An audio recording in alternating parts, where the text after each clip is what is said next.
Yo guys, what is going on? Today we're going to do a really easy one. This is going to be how to make wood textures in Blender. So let's jump into it. Let's just go and get ourselves a UV sphere and we'll go tab, subdivide, and we'll make it smooth. Then we're going to make it smooth here. Then of course we're going to go jump into the shader and I'm just going to change this cap to the studio. Then we're going to go click new and we're going to go get in a color ramp.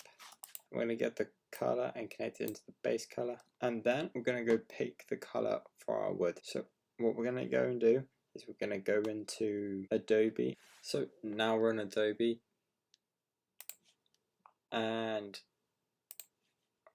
it will give you all these kind of hex codes, and what we're going to do is we're going to go and copy, go there and just paste it in and then rinse and repeat, guys. Now what we're going to want to do is go Shift A, add a noise texture. So get the noise texture, get the factor into the factor, and then go Control T. I'll add in the mapping node. We're going to want object into the vector, and also if you don't have the mapping node on, you want to go to preferences and type in node. You want the node wrangler on, and then it'll let you do this. So first thing we're going to do is put the detail all the way up to 16, and then to give it even more detail we're going to bring that roughness up to get the nice kind of grainy feel. But let's go add in and bring this kind of distortion up to round about there, and now we get to play with all these colors. It's looking a bit like chocolate.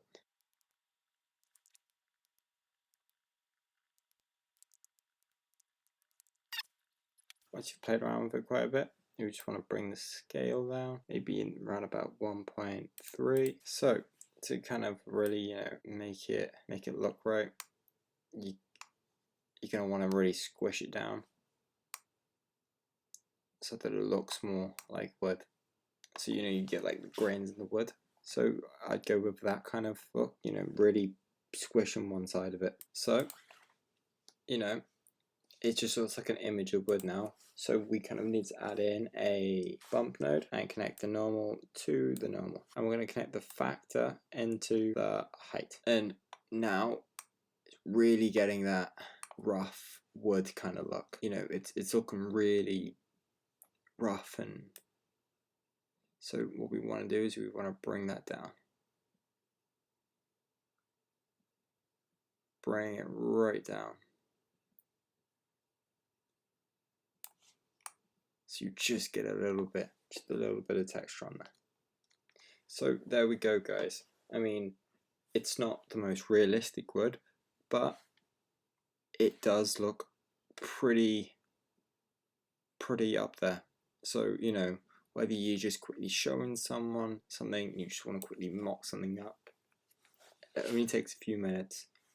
So guys, I hope this helped. If it did, drop a thumbs up. If it didn't, well, comment down below how I can make these better for you.